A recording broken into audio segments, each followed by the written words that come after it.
여행 전날 밤, 창밖은 하루 종일 내린 비로 축축했다. 김정수는 거실 등불 아래 가방을 열었다.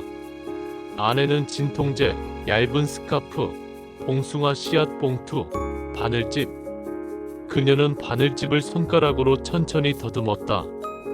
차갑고 날카로운 모서리가 손끝에 닿자 이상하게 마음이 놓였다.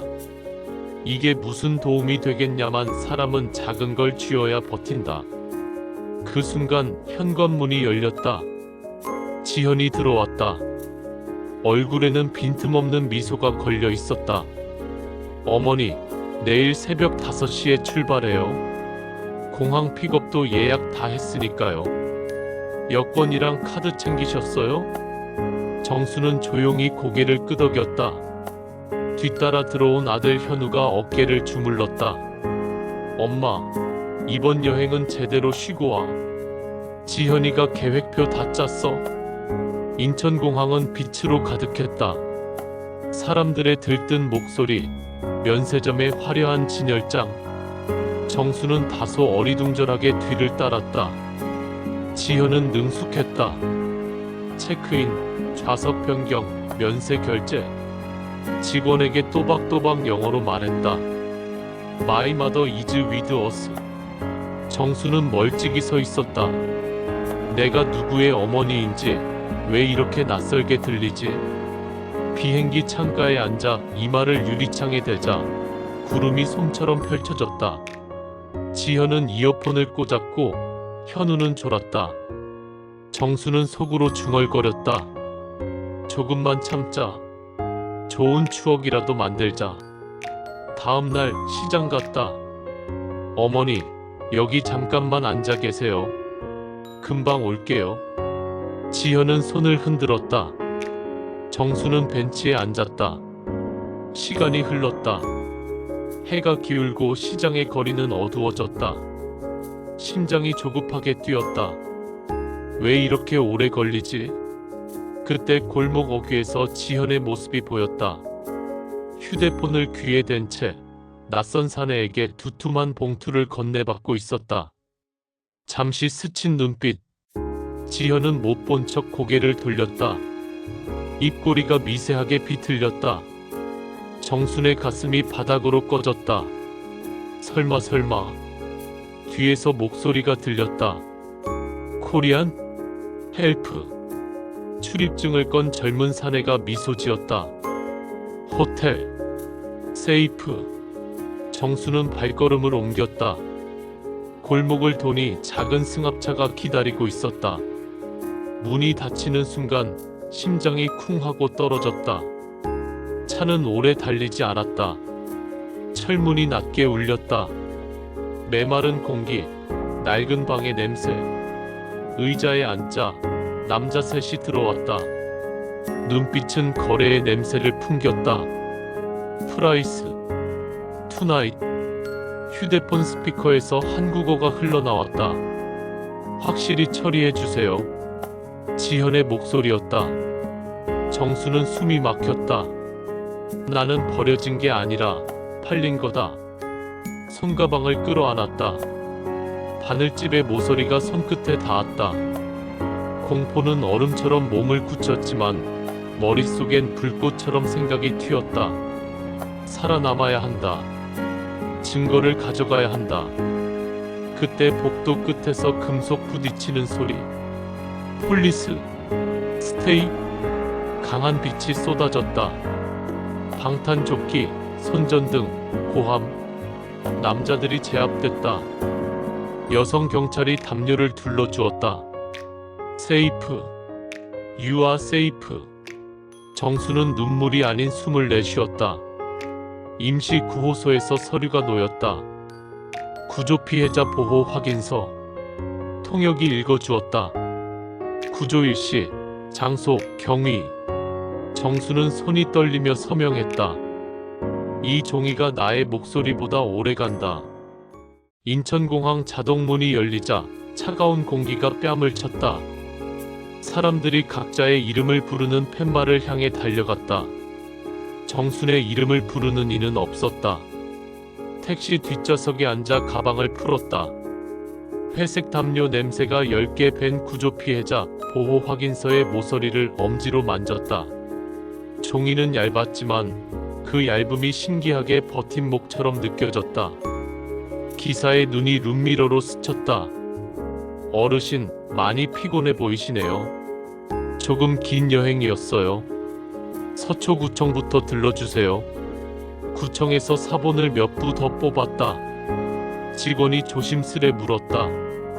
가족분께 연락드려 드릴까요? 정수는 고개를 저었다. 가족에게 전화하는 일은 제가 합니다. 집 앞에 도착했을 때 열쇠가 맞지 않았다. 문 손잡이를 한 번, 두 번 돌려보다가 손을 떼고 한 발 뒤로 물러섰다. 문은 한 채의 집이 아니라 하나의 문턱이란 사실이 갑자기 선명했다. 문턱을 올린 건 도둑이 아니라 가족이었다. 경비실에서 임시 출입증을 받았다. 집 안 공기는 낯설었다. 소파가 벽에서 조금 떨어져 있었고 서랍 손잡이에 새 타월이 묶였다. 마치 새 주인의 취향이 표면에 슬며시 묻어나는 듯했다. 전화가 울렸다. 현우였다. 엄마, 와있다. 그 지현이랑 우리가 오해가 좀 엄마가 갑자기 사라졌다고 해서. 열쇠는 왜 바꿨니? 잠깐의 침묵이 흐르더니 현우가 어색하게 웃었다. 우리 집이라서 보안상. 우리 집? 뒤에서 희미하게 웃음소리가 새었다. 지현의 웃음이었다. 그 얇은 웃음이 회선의 끝에서 섬섬하게 떨렸다. 정수는 전화를 끊었다. 책상 서랍을 열어 칸을 나눴다. 바늘집과 도장, 그 옆에 막 출력한 구조 확인서 사본을 눕혔다. 위치는 방패다. 방패는 늘 손이 닿는 곳에 있어야 한다. 거울 앞에 섰다. 환한 형광등 아래 눈두덩이에 푸른 기운이 또렷했다. 불쌍해서가 아니다. 살아남았으니까 강해진 거다. 그 문장을 속으로 되풀이했다. 이튿날 아침 주민센터에서 등기부 등본을 떼었다. 검은 글씨가 정갈하게 박혀 있었다. 소유자 김정순. 그 이름 위를 손가락이 천천히 훑었다. 나는 손님이 아니었다. 주인이었다. 오후 법무사 사무실. 문을 열자 종이 냄새와 플라스틱 바인더 냄새가 섞인 공기가 밀려왔다. 어르신, 무엇을 도와드릴까요? 내 집을 팔고 싶습니다. 처리 절차를 다 알려주고 모든 서류는 내가 직접 봅니다. 법무사가 모니터를 돌려 보여주었다. 소유는 단독이시고 담보는 깨끗합니다. 공시가격과 실거래가를 반영해서 오늘 바로 매물 등록 가능하고요. 어르신께서 일정만 괜찮으시면 23주 내 계약도 가능합니다. 빠르게. 그러나 서둘지 말고 정확하게. 정수는 폴더를 열어 구조 피해자 보호 확인서 사본을 첫 장에 끼웠다. 법무사가 고개를 들었다. 경위가 많이 힘드셨겠습니다. 하지만 소유권과 처분 권한은 명확합니다. 혹여 분쟁이 생기면 이 문서와 등기부 등본, 통화문자 기록 등을 사실확인서 형태로 정리해 두겠습니다. 필요한 건 감정이 아니라 종이더군요. 법무사가 고개를 깊게 끄덕였다. 네. 종이는 오래갑니다. 사무실에서 나오자 길가에 붉은 꽃이 눈에 들어왔다. 이름은 몰라도 꽃은 꽃이었다. 정수는 손바닥으로 바람을 가르듯 그 위를 스쳤다. 이제 바람은 내 편이다. 저녁 현우에게서 메시지가 왔다. 엄마, 우리 얘기 좀 하자. 갑자기 이러면 애 학교도 있고. 정수는 휴대폰을 내려놓았다. 사정은 늘 현재를 들먹이지만 책임은 결국 과거를 데려온다. 과거를 피한 사람은 현재를 인질로 삼는다. 그 문장을 마음속에서 써내려가다 전등을 껐다.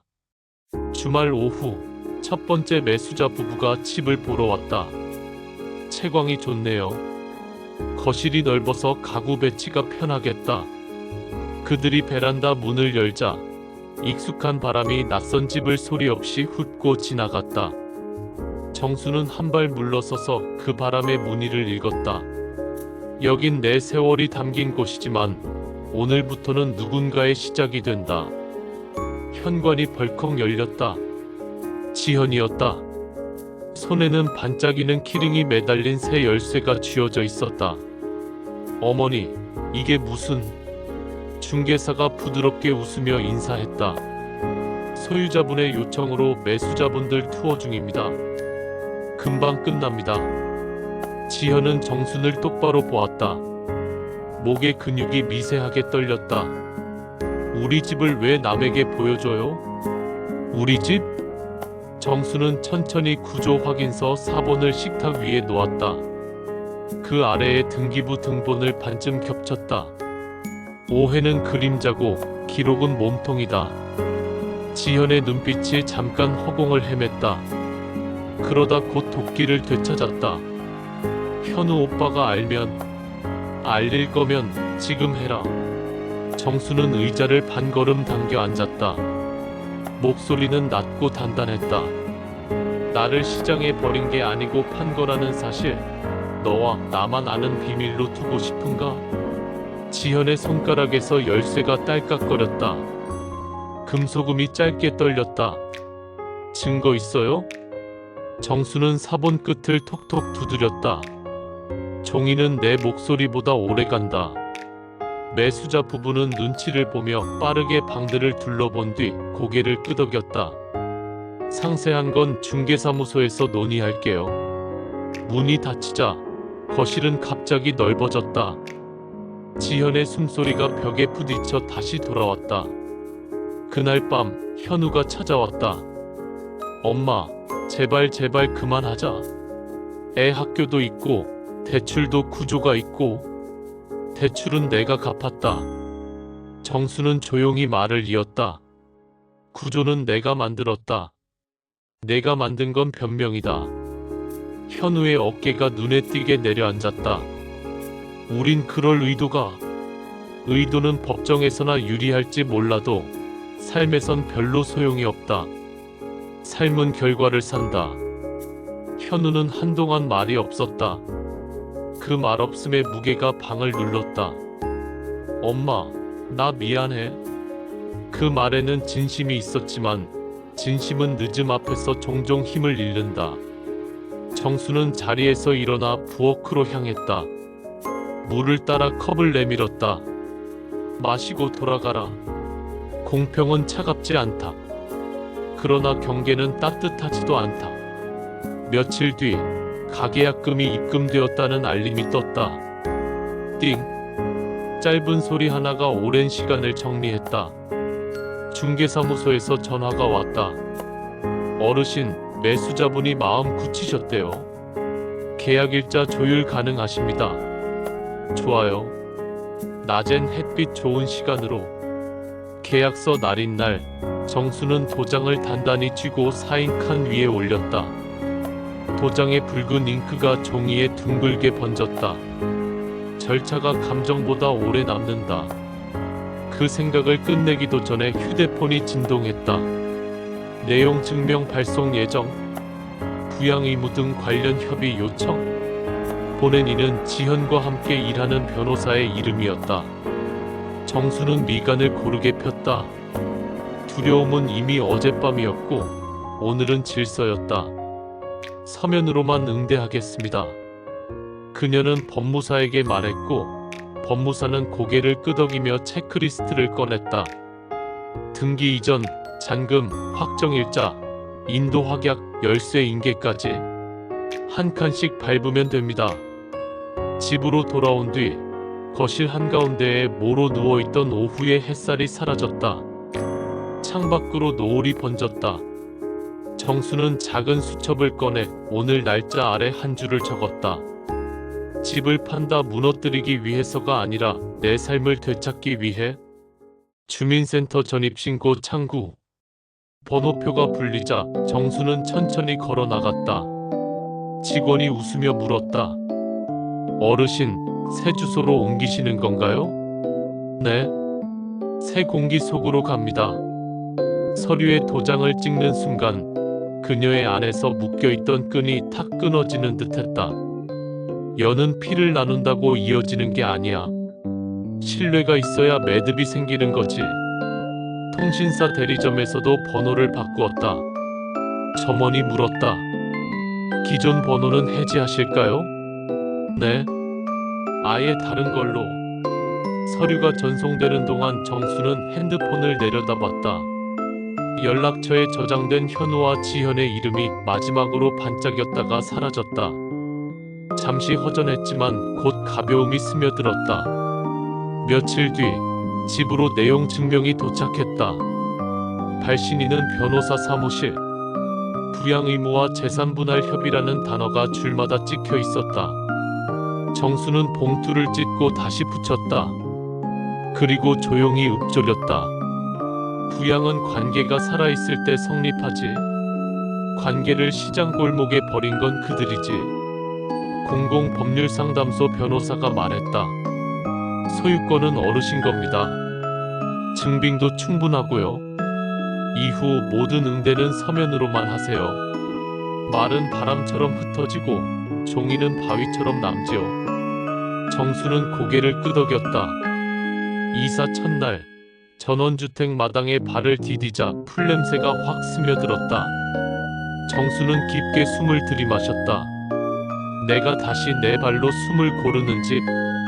작은 삽으로 흙을 뒤집고 봉숭아 씨앗을 뿌렸다. 손바닥에 열이 흙에 닿자 눈가가 젖었다.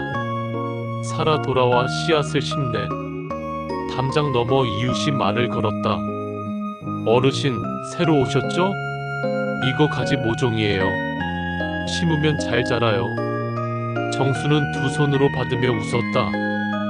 고맙습니다. 씨앗은 인사지요. 그날 밤 툇마루에 앉아 하늘을 올려다봤다. 별빛이 손끝에 내려앉는 듯했다. 여기선 그 어떤 전화도 오지 않는다. 오직 내 숨소리만이 주인이다. 잔금일 중개사무소에서 열쇠를 건네며 영수증에 서명했다. 휴대폰에 알림이 떴다. 잔금 입금 완료 수취인 김정순. 정수는 화면을 오래 바라봤다. 내 이름, 내 자리. 그날 저녁 현우가 전원주택 앞에 섰다. 얼굴은 수척했고 손은 떨렸다. 엄마 목소리가 갈라졌다. 정수는 문틈 사이로 아들을 바라봤다. 늦었구나. 엄마, 미안해. 그날 너는 침묵했지? 침묵은 말보다 더 큰 동이야. 현우는 고개를 숙였다. 눈물이 신발 위로 뚝뚝 떨어졌다. 집값이라도 일부를. 정수는 고개를 저었다. 그 돈은 내 손으로 번 거다. 내가 원하면 내 이름으로 다시 벌어라. 잠시 침묵. 현우는 흐느끼다 돌아섰다. 정수는 문을 닫았다. 아들아, 너는 여전히 내 아이지만 나는 더 이상 내 어머니가 아니다. 며칠 뒤 저녁, 낯익은 발소리가 대문 앞에서 멈췄다. 지현이었다. 손에는 화려하게 포장된 케이크 상자가 들려 있었다. 어머니 인사드리러 왔어요. 정수는 문을 열지 않고 툇마루에서 맞았다. 왜 왔니? 지현은 억지 웃음을 지으며 앉았다. 그날은 상황이 저는 정순이 손을 들었다. 거짓말에도 예의가 있다. 내 앞에서는 쓰지 마라. 지현의 얼굴이 하얗게 질렸다. 목소리가 갈라졌다. 저는 늘 효율이 옳다고 생각했어요. 빠른 게 좋고 계산이 옳고 어머니 방식은 느리고 번거롭고 감정적이라 생각했죠. 정수는 눈을 가늘게 뜨고 대답했다. 느린 건 오래 남는다. 번거로운 건 견고해진다.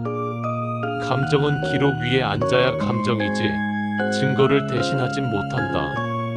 지현은 케이크 상자를 두고 서둘러 일어섰다. 손끝이 떨려 포장 리본이 흔들렸다. 정수는 케이크를 부엌으로 들고 가지 않았다. 다음 날 경비실에 맡겼다. 돌려보내기는 예의가 아니니 나눕시다. 은행 창구 유리 뒤로 직원의 미소가 얇게 번졌다. 어르신, 통장 정리 도와드릴게요. 프린터가 천천히 종이를 밀어냈다. 숫자들이 검은 물고기처럼 줄 맞춰 헤엄쳤다. 맨 위 수취인 이름이 선명했다. 김정순. 정수는 종이를 접지 않았다. 이름은 사람이 자기 몸에서 제일 먼저 가진 집. 직원이 조심스럽게 질문했다. 혹시 기부나 상속 설계도 상담해 드릴까요? 정수는 잠시 생각하다가 고개를 저었다. 아직은요? 씨앗이 좀 더 자라면요? 은행 문을 나와 햇빛 아래 서자 눈부심이 가슴까지 내려왔다. 나는 이제 누구의 수식어가 아니다. 나는 나다. 집에 돌아와 서랍에서 작은 봉투를 꺼냈다. 입구에 정순 드림이라 적고 봉숭아 씨앗을 몇 알 떨어뜨렸다. 봉투를 닫으며 손가락 끝이 살짝 떨렸다. 이름은 책임이고 책임은 기꺼이 지는 짐. 장마가 시작되자 지붕의 모서리마다 물이 길을 만들었다. 빗줄기 아래 서서 정수는 바가지로 물 흐름을 받아보았다. 물은 쉼없이 같은 자리를 택했다. 반복은 습관이 되고 습관은 성질이 된다. 저녁, 전기가 잠깐 나갔다. 어둠은 집의 골격을 또렷하게 드러내는 방식으로 찾아왔다. 정수는 우리 집 사용설명서 공책을 꺼냈다. 차단기 위치 현관 오른쪽 상부. 약 서랍 부엌 오른쪽 두 번째. 비상연락처 이웃 최은영 10- 경비실 2-. 문득 휴대폰 화면이 반짝였다. 비상용 보조 배터리 잔량 37%. 그녀는 줄을 꽂으며 중얼거렸다. 준비된 사람은 폭우에도 젖지 않는다. 젖어도 마를 수 있다. 문을 두드리는 소리. 비를 맞은 이웃 아가씨가 서 있었다. 어르신, 휴지가 죄송해요. 급하게 빌릴 게 필요해서요. 정수는 웃으며 문을 열었다. 젖은 날엔 서로 나누는 게 법이죠. 수건과 따뜻한 차를 건넸다. 아가씨는 손을 녹이며 말했다. 어르신, 혼자 사시는데도 집이 참 든든해 보여요. 정수는 스스로도 놀랄 만큼 단단한 목소리로 답했다. 혼자인데도가 아니라 혼자라서요. 아가씨가 돌아간 뒤 빗소리는 오히려 더 부드럽게 들렸다. 장마는 지워내지만 지울 수 없는 것만 남긴다. 정수는 껍질이 벗겨진 마음 한 귀퉁이를 조용히 만졌다. 벗겨진 자리엔 새살이 올라오고 있었다. 동네 작은 장터가 열렸다. 파라솔들이 우산처럼 꽃을 피웠다. 정수는 전기 프라이팬과 재료 바구니를 들고 나갔다. 오늘은 김치전과 애호박전. 기름이 뜨거워지자 사각 소리가 파도처럼 번졌다. 지나가던 아이가 코끝을 벌름거리며 다가왔다. 할머니, 이거 얼마예요? 그릇 가져왔니? 아니요. 정수는 종이 접시에 전을 반 접어 올려주었다. 가격보다 중요한 게 하나 있어. 뜨거울 때 먹는 것. 아이가 한입 베어 물자 눈이 커졌다. 아? 바삭. 주변 사람들이 웃었다. 멀리서 수군거리는 목소리가 들렸다. 저분 혼자 사신다던데. 근데 하나도 외로워 보이지 않아. 정수는 못 들은 척 프라이팬을 기울였다. 기름이 빛을 바꾸며 새로 번졌다. 사람은 자기를 돌보는 소리에 외로움이 가려진다. 마감을 앞두고 남은 전을 정리해 경비실과 어린이 도서관에 나눴다. 직원이 감사의 엽서를 건넸다. 어르신, 아이들이 너무 좋아했어요. 엽서를 접어 가슴 주머니에 넣는 순간 심장이 한번 정확하게 뛰었다. 초겨울, 우편함에 오래된 종이 냄새가 났다. 현우의 손편지였다. 글씨는 초등학생처럼 또박또박했다.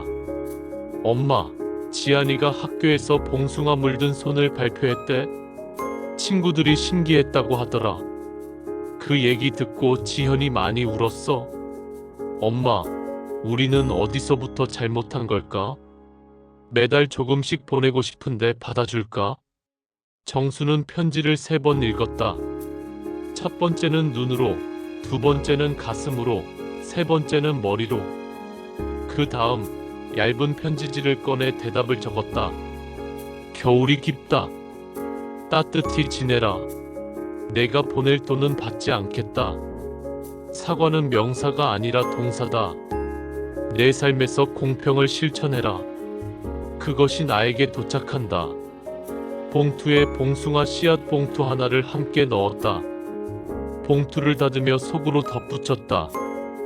물들이고 싶다면 내 시간에 내 손으로. 우체국 창구 직원이 물었다. 가족분께 보내시나 봐요? 정수는 미소 지었다. 네. 먼데 있는 가족에게. 나오는 길 유리문에 비친 자신의 얼굴이 차분했다. 나는 지금 그 아이의 어머니가 아니라 한 사람으로 서 있다. 봄이 오자 햇살은 판결문처럼 공평하게 마당에 떨어졌다. 봉숭아 싹이 미세한 초록의 느낌으로 올라왔다. 어린 인맥은 믿기지 않을 만큼 또렷했다. 초등학교에서 연락이 왔다. 어르신, 봄 체험 수업으로 씨앗을 나누고 싶은데 가능하실까요? 정수는 고개를 끄덕였다. 이름을 써서 드릴게요. 정순 드림으로. 교실에서 아이들이 웅성거렸다. 진짜 손톱 물들어요? 정수는 웃으며 답했다. 금방은 안 지워져. 그게 좋아. 왜요? 좋은 건 오래 남아야 하니까.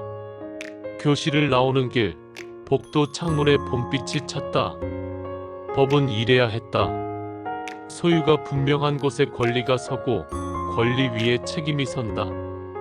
그녀는 가볍게 한숨을 내쉬었다. 억울함은 과거에 남겨두었고 오늘은 오직 질서를 걸쳤다. 가을밤이 파랗게 식어갈 무렵 새벽에 첫서리가 앉았다. 정수는 이불 끝을 여미고 마당으로 나왔다. 봉숭아 잎 가장자리가 얇게 설탕을 뿌린 듯 하얗게 빛났다. 손가락으로 살짝 건드리자 서리가 작은 물방울로 깨지며 사라졌다. 많이 컸구나. 이제 쉬어라. 그녀는 줄기를 가지런히 베어 묶었다. 손목에 힘줄이 고르게 솟았다. 물든 건 쉽게 사라지지 않는다. 배신도 복수도. 그러나 그 둘 위로 깔리는 생활은 더 오래간다. 퇴비통 뚜껑을 열 때 흙냄새가 깊었다. 썩어가는 것들의 온기가 밤 공기를 밀어냈다. 정수는 오래 서 있었다. 무언가를 떠나보내는 데에는 정막이 필요했다. 정막은 울음보다 말을 잘한다. 부엌 창문에 불을 켜고 냄비에 물을 올렸다. 소금 서너 알이 물속에서 작은 별처럼 반짝이다 사라졌다. 나는 나를 떠나지 않았다. 그녀는 허리를 펴고 조용히 미소 지었다. 미소에는 빈틈이 있었다. 그 빈틈이 따뜻함의 자리였다. 겨울이 깊어가던 어느 날 초인종 대신 택배벨이 울렸다. 작은 상자가 문 앞에 놓여 있었다. 보낸 이는 현우. 상자 안에는 손편지, 작은 향초, 그리고 은행에서 발송한 이체 확인증이 들어있었다. 편지를 펼치자 삐뚤빼뚤한 글씨가 가슴에 와닿았다. 엄마, 그날의 잘못을 이제야 똑바로 말합니다. 제가 엄마를 지키지 못했습니다. 지현은 아직도 괴로워합니다. 저희가 할 수 있는 게 많진 않지만 매달 조금이라도 보내겠습니다. 받아주신다면 숨이라도 이어갈 수 있을 것 같습니다. 정수는 오래 눈을 감았다. 향초의 은은한 냄새가 방 안에 번졌다. 늦게 오는 사과는 선물이 아니라 숙제다. 그녀는 답장을 적었다.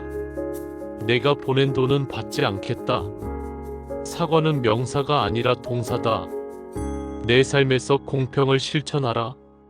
그것이 나에게 도착하는 가장 확실한 사과다. 편지에 작은 봉투를 함께 넣었다. 봉숭아 씨앗. 봉투 겉면에 썼다. 물들인다는 건 같이 시간을 보낸다는 뜻이다. 우체국 창구에서 직원이 물었다. 아드님께 보내시는 건가요? 정수는 미소를 지었다. 네. 멀리 있는 가족에게. 봉투를 건네며 그녀의 손가락이 잠깐 떨렸다. 나는 이젠 용서 대신 거리를 택한다. 거리가 곧 경계이고 경계가 나를 살린다. 전원주택 부엌은 작지만 교실 같았다. 정수는 애호박을 얇게 썰어 프라이팬에 올렸다. 기름이 사그락 소리를 냈다. 불은 주의 깊게, 물은 넉넉히, 소금은 서너 알만. 망설이면 기름이 배고 과감하면 뒤집힌다. 부엌 창가에 붙은 메모지에는 규칙이 적혀 있었다. 바늘집 서랍 첫 번째 칸, 도장 두 번째 칸, 약 세 번째 칸. 그녀는 중얼거렸다. 변하지 않는 몇 가지가 있으면 변하는 것들을 견딜 수 있지. 기름이 한쪽으로 몰리자 프라이팬을 살짝 기울였다. 그 순간 몸속에서 오래된 긴장이 빠져나가는 듯했다. 살림은 철학이다. 철학은 삶을 정리하는 문장이다. 밖에서 아이들의 웃음소리가 들렸다. 정수는 창밖을 바라보며 미소 지었다. 미소는 완결되지 않았다. 일부러 빈틈을 남겼다. 빈틈이 있어야 온기가 들어온다. 봄날 마당에 봉숭아 싹이 다시 올라왔다. 초록의 기운이 또렷했다. 아이들이 몰려와 손톱을 내밀었다. 할머니, 이거 진짜 지워져요? 정수는 웃었다. 금방은 안 지워져. 오래 남아. 좋은 건 오래 남는 게 좋지. 아이들의 눈이 반짝였다.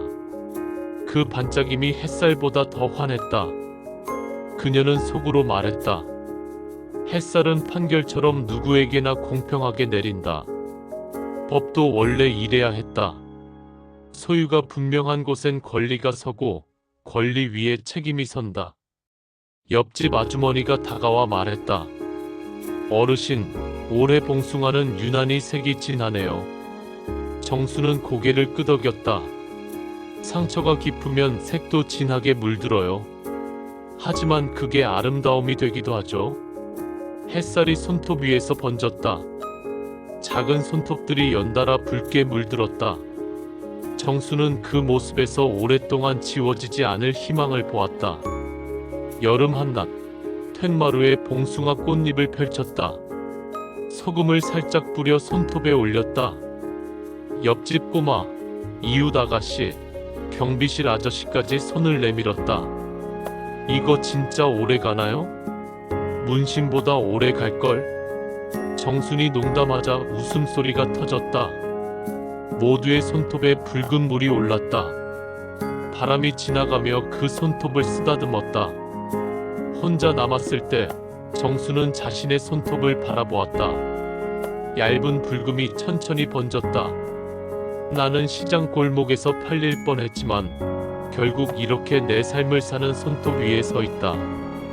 그녀는 조용히 부엌으로 가 프라이팬을 올렸다. 애호박을 얇게 썰고 소금을 서너 알, 뒤집개로 과감히 뒤집었다. 사그락 소리가 집을 가득 채웠다. 집은 다시 집이었다. 창밖 봉숭아가 바람에 흔들렸다. 잘 자란 것들은 흔들려도 꺾이지 않는다. 그녀의 손톱이 빨강은 천천히 저녁으로 스며들었다. 오래 지워지지 않을 색으로.